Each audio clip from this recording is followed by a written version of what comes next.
ہاں جنہوں نے صبر کیا اور عمل نیک کیے یہی ہیں جن کے لیے بخشش اور اجر عظیم ہے۔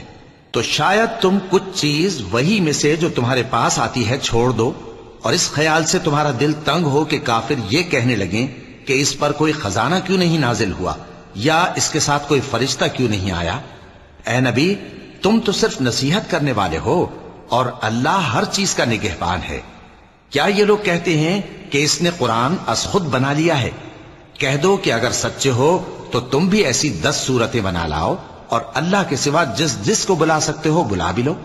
پس اگر وہ تمہاری بات قبول نہ کریں تو جان لو کہ یہ قرآن اللہ کے علم سے اترا ہے، اور یہ کہ اس کے سوا کوئی معبود نہیں۔ تو کیا تم لوگ اسلام لاتے ہو؟